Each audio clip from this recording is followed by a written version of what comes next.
Hey everybody, welcome to this week's episode of the Meta Game Minute, your once weekly chaotic amateurs wrap-up show.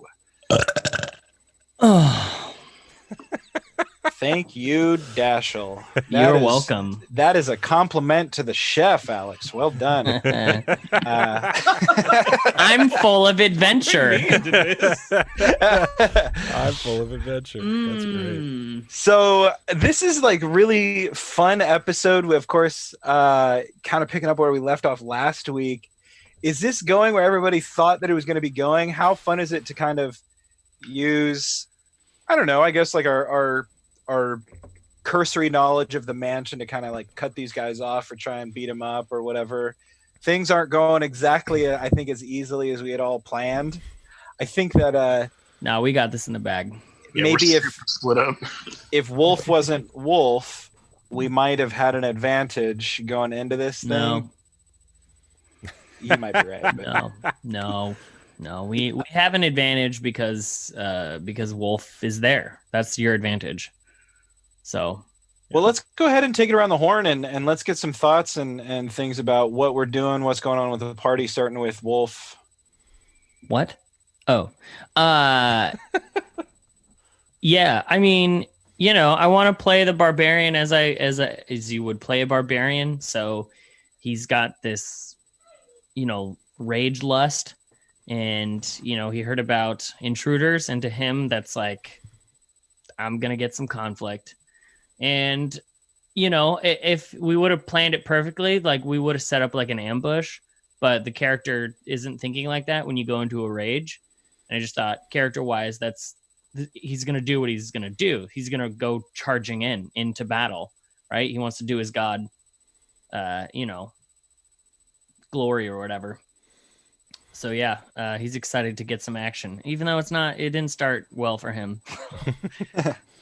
Yeah. Okay. I do like that it's you kind of going 1v1 against this guy. Is it? Yeah. It's kind of neat. What do you call him? Dorgar? I call him Durger. Durger? Do they normally shapeshift and expand size and all Yeah, that? they can grow. It's one of their abilities. I didn't realize that. Haven't you guys played Skyrim? That doesn't No. happen in Skyrim, Idiot. but Durger are totally in Skyrim. Don't look at me like they're not. No. But not like D&D Durger. No, not even close. But you know, that's how Elder Scrolls started. It was like their D&D campaign that they started doing all this homebrew content, and then they made it into a game. Oh, Yeah, neat. they're neat. They're neat monsters for putting into places. I'm having fun with this one. I have to pee. Good for it. Go for it. Riff. So you, of course, already were in the house. You had a little bit of fun, like toying with those guys at the beginning. Like that was pretty cool. I dug that. Yeah, I'm trying to. Every time I'm given a situation now, I'm trying to like really use what I have to my advantage because I am so small. And I just wrote it down on my sheet. Always bonus kick and punch. You can do it every fucking round, and I never fucking remember to do it. I can do 2 attacks every single round, and I never fucking remember. And so I finally just wrote it on my sheet. So hopefully I'll start remembering. But yeah, I think I'm. I don't know. This guy's tough, and it doesn't help that it gets 2 attacks, Alex? 2 attacks, yeah. Yeah, it gets 2 attacks and clearly is above a level 3 because it fucked me up. Like it took half of my life in the very first attack. Like I've got like 3 hit points left. And so I'm hoping to but I am, you know, Riff is grateful for Milo's character Ball sending Chain over because that definitely obviously helped. Thought it was pretty funny the Looney Tunes javelin next to my head. That was very good. Yeah, and I liked Alex that you threw it in there too. The other guy also looking at him, being like, "What the fuck, man? Yeah, we're trying to hit somebody." Head pops out the door. Yeah, definitely the most challenging sort of fight thing that we've been in, I think, thus far. Like this, you know, I wasn't really all that worried at the at the Coliseum and shit. Like, Oh. and I think this is the first time I may be wrong, but I think this is the first time that I've gotten hit this entire campaign. Could be. And I don't remember. I'm fairly you're Really certain. significantly. Yeah, I think you're right because I don't think you ever got hit in the house or the jail. The tavern might have been the only place at the beginning, but I can't remember. I don't think you did.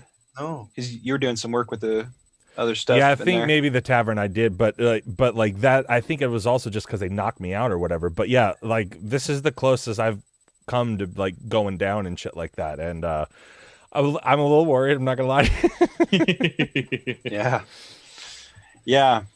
Yeah, I think that having us all split up poses its own series of challenges. Like I'm trying to block this dude up on the stairs, obviously.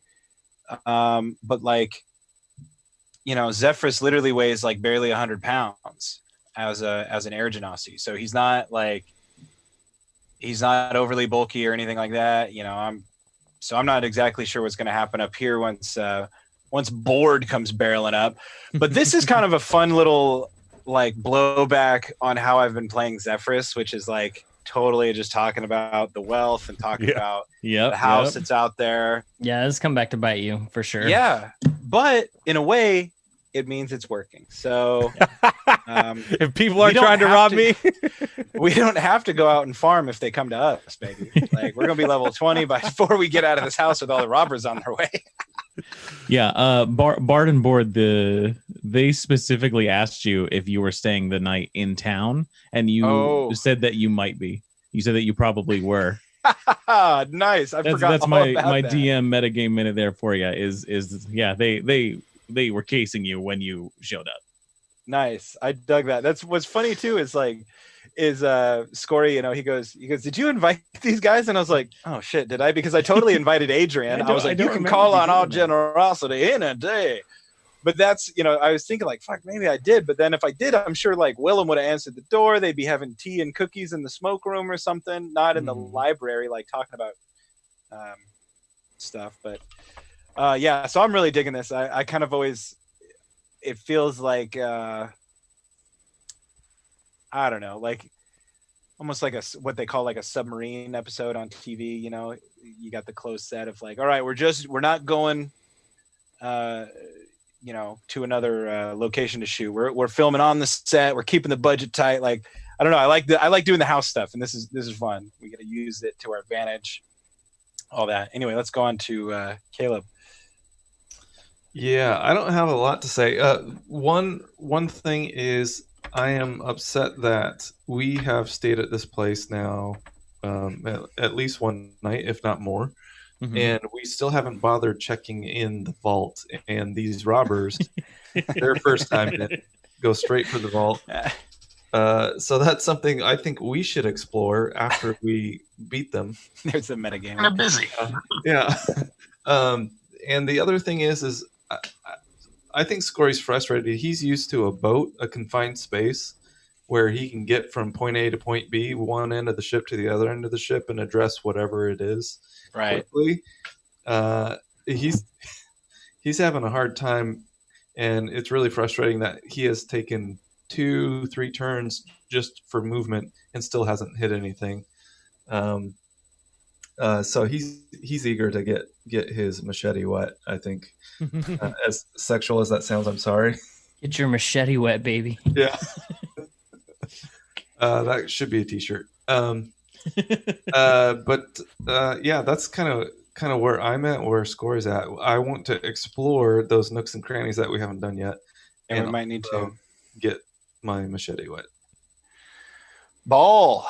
Way to go. Like, you know, rescuing my guys, Willem especially. I guess Strix isn't exactly mine, but what's going through Ball's head?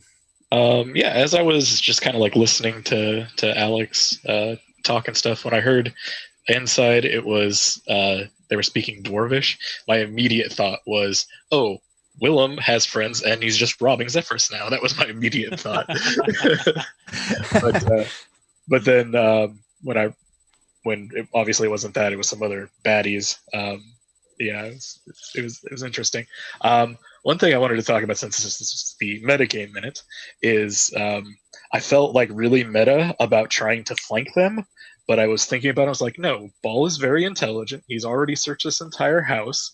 It makes sense that he would try to flank this office. So Yeah. that was kind of something that was going through my head at the time. I was like, this kind of feels meta, but I can explain it. Yeah, no, I was thinking the same thing. It was like, is this, would this make sense in that moment, not knowing kind of where they are?